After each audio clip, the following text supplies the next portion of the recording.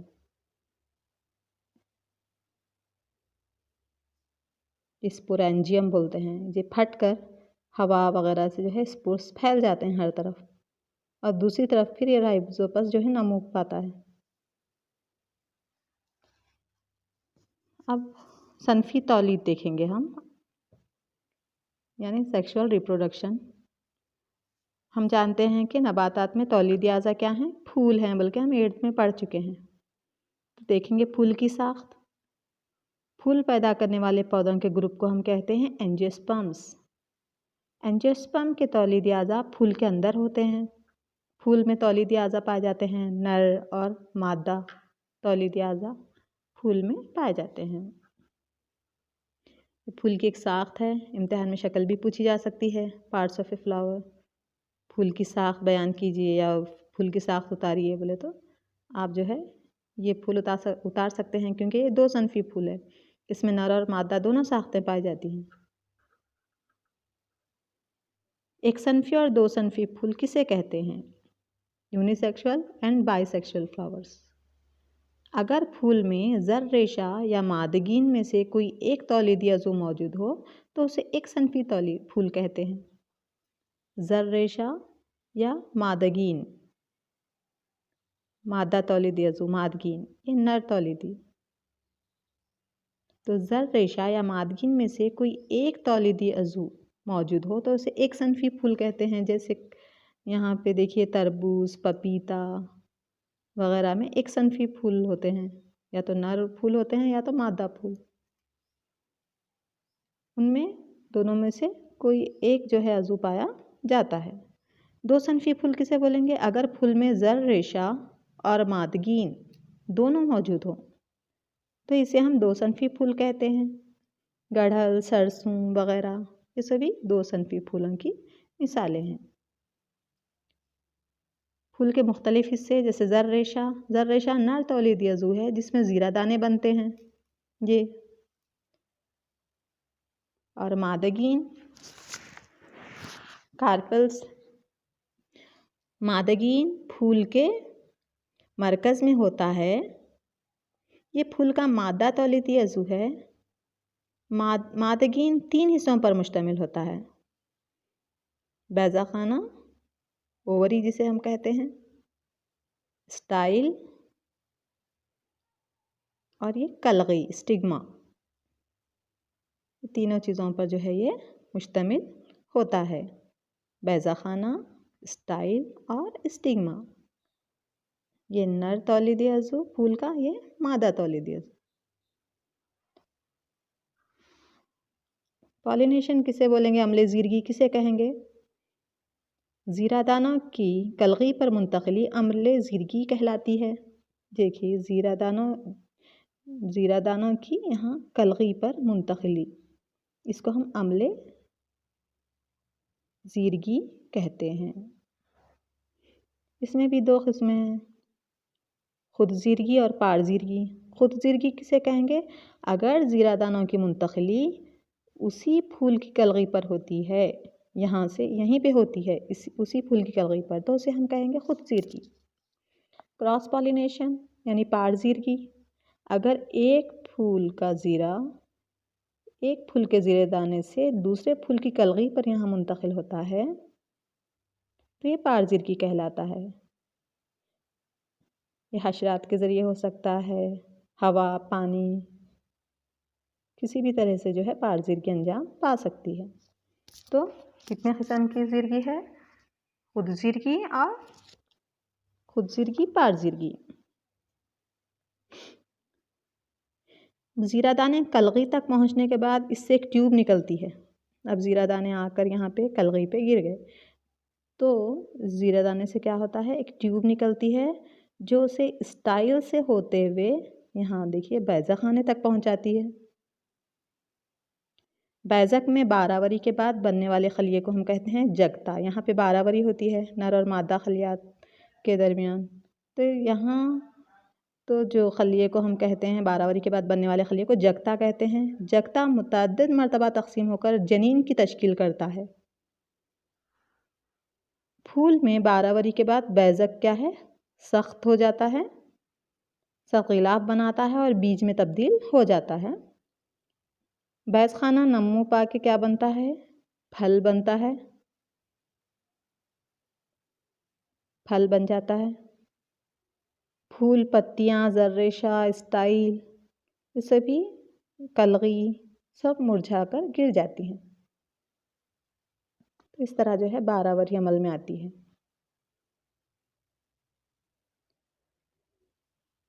غیر صنفی تولید کے مقابلے میں صنفی تولید کی افادیت بیان کیجیے. یعنی کیا فائدے ہیں غیر صنفی تولید کی بنسبت صنفی تولید کس طرح فائدہ مند ہے؟ صنفی تولید کے ذریعے زیادہ تغیرات پیدا ہوتے ہیں کیونکہ نر اور مادہ زواجوں کے جو ہے اتحاد سے صنفی تولید عمل میں آتی ہے، اس لیے یہاں پہ تغیرات پیدا ہوتے ہیں. اس سے کسی آبادی میں انواع کی بقا یقینی ہو جاتی ہے. یعنی وہ اپنے جسم میں بہت سارے تبدیلیاں لاتے ہیں اور وہ ماحول سے مطابقت کر لیتے ہیں. ماحول میں پنپنے کی صلاحیت ان میں زیادہ ہوتی ہے. نئی پیدا ہونے والی پیڑھی والدین سے ماں اور باپ دونوں کی خصوصیات رکھتی ہیں. نئی پیڑھیاں ماں سے چند خصوصیات حاصل کرتے ہیں، وہ باپ سے چند خصوصیات حاصل کرتے ہیں. صنفی تولید میں تغیرات زیادہ کارآمد ہوتے ہیں، تو جو تغیرات ہیں صنفی تولید میں واقع ہونے والے زیادہ کارآمد ثابت ہوتے ہیں. اس لیے جو ہے غیر صنفی تولید کے بنسبت صنفی تولید فائدہ مند ہے۔ زیرگی کا عمل عمل باراوری سے کس طرح مختلف ہے؟ زیرگی ایک ایسا عمل ہے جس میں اینتھر سے کلغی پر زیرہ منتقل کیا جاتا ہے۔ یہ عمل ہوا، پانی یا جانوروں کے ذریعے انجام پاتا ہے۔ ابھی کچھ دیر پہلے ہم نے دیکھا تھا پھول میں عمل زیرگی۔ دوسری طرف باراوری ایسا عمل ہے جس میں نر اور مادہ زواجوں کا اتحاد ہوتا ہے۔ یہ اتحاد بیض خانہ کے اندر ہوتا ہے جس سے زائگوٹ بنتا ہے۔ تو یہ جو ہے ان دونوں کے درمیان فرق ہے۔ اب ہم دیکھیں گے انسانوں میں تولید۔ اب تک ہم نے دیکھا پھولوں میں تولید، اب نباتات میں تولید ہم نے دیکھی، اب انسانوں میں تولید۔ بلوغت کا دور کسے کہتے ہیں؟ زندگی کا وہ دور جس میں اسپرم نر میں اور بیضہ مادہ میں پیدا ہونا شروع ہو جاتا ہے۔ سن بلوغت پیوبرٹی کہلاتی ہے۔ سن بلوغت کے دوران جسم میں بہت ساری تبدیلیاں رونما ہوتی ہیں۔ تو بلوغت کا دور لڑکوں اور لڑکیوں میں ہونے والی مشترک تبدیلیاں ہیں کچھ۔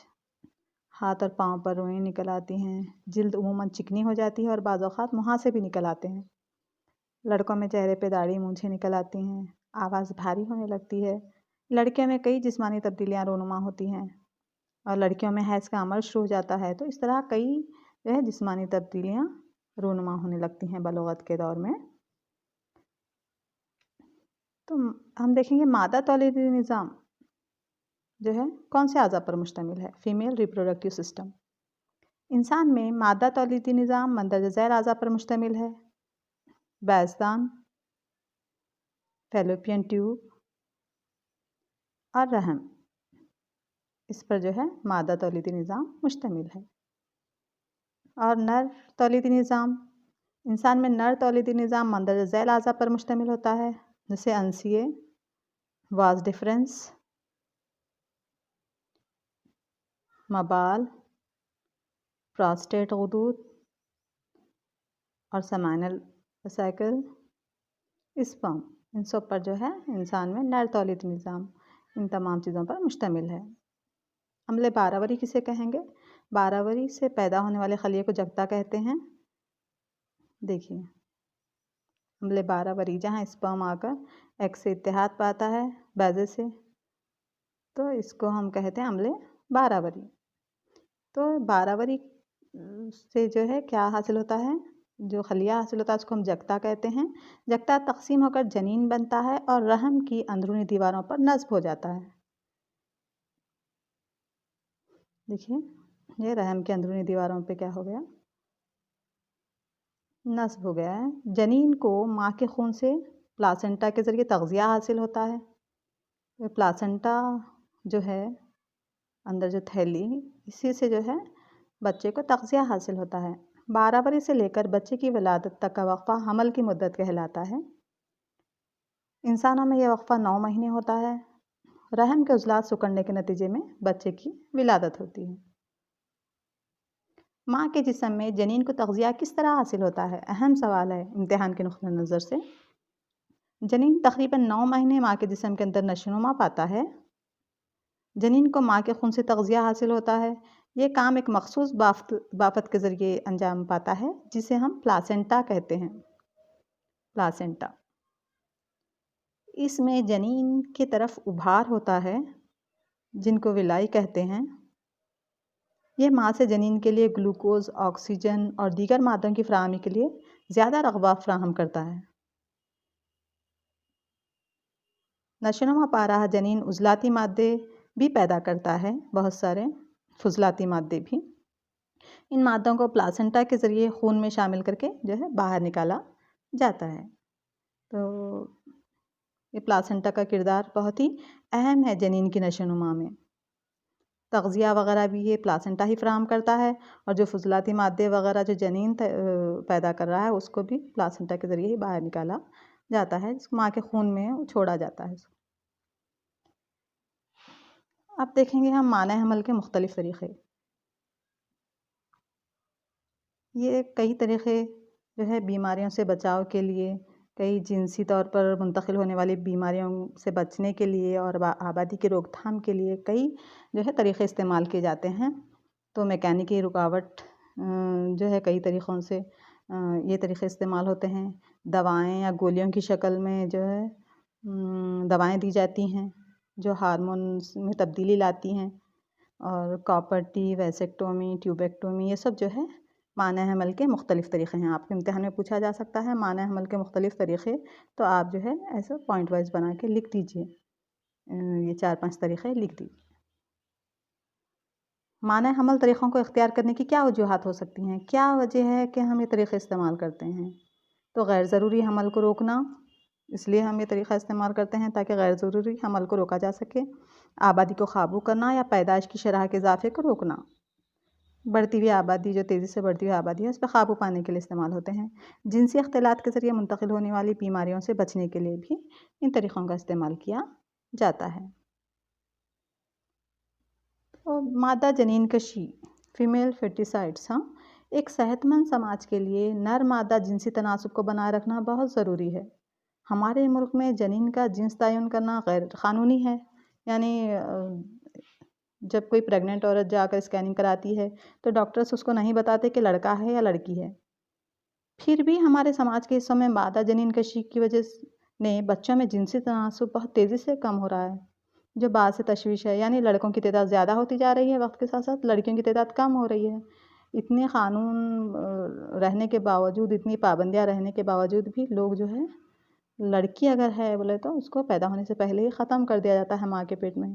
تو اس طرح سے کئی دوسرے مسائل جنم دیتے ہیں ماحول میں، اور تناسب بگڑ جاتا ہے، نر اور مادہ جو جنسی تناسب ہے وہ بگڑ جاتا ہے ماحول میں۔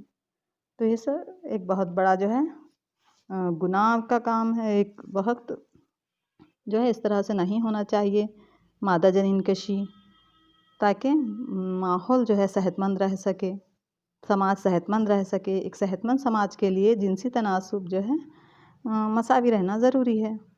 تو بچوں، اس سبق میں ہم نے کچھ مین پوائنٹس دیکھے، جیسے کہ مختلف عضوے اپنی جسمانی ساخت کے اعتبار سے تولید کے مختلف طریقوں کا استعمال کرتے ہیں۔ ہم نے انشقاق میں کئی بیکٹیریا اور پروٹوزوا سادہ طریقے سے 2 یا 2 سے زیادہ دختر خلیوں میں تقسیم ہو جاتے ہیں، اور کچھ پودوں کی پتیوں، تنوں اور جڑوں سے نباتاتی افزائش کے ذریعے نئے پودے پیدا ہوتے ہیں۔ ہم نے جو ہے نباتاتی صنفی تولید اور غیر صنفی تولید دیکھی، ہم نے دونوں کے درمیان فرق دیکھا، اور غیر صنفی تولید کے مختلف طریقے دیکھے۔ ہم نے نباتات میں صنفی تولید دیکھی، پھر انسان میں صنفی تولید کے طریقے دیکھے، اور پلاسنٹا کی اہمیت ہم نے دیکھی۔ تو یہ تمام جو ہے مین اہم چیزیں، اور ہم نے مانع حمل کے مختلف طریقے کون سے ہیں اور ان کو اپنانے کی ضرورت کیا ہے، ایسے اہم پوائنٹس ہم نے دیکھے جو امتحانات کے لحاظ سے ضروری تھے۔ تو آپ اپنی کتاب میں دیکھ کر، آپ کے تمام نوٹس وغیرہ پڑھ کر، ان پوائنٹس کی مدد سے آپ امتحانات کے لیے تیاری کیجئے۔ تو انشاءاللہ میں سمجھتی ہوں آپ کو یہ سبق مین پوائنٹس تو سمجھ میں آ گئے ہوں گے، پر آپ اس کو اپنے نوٹس وغیرہ کا استعمال کر کے ڈیٹیل میں پڑھیے اور سبق کو سمجھنے کی کوشش کیجئے، رٹیے نہیں۔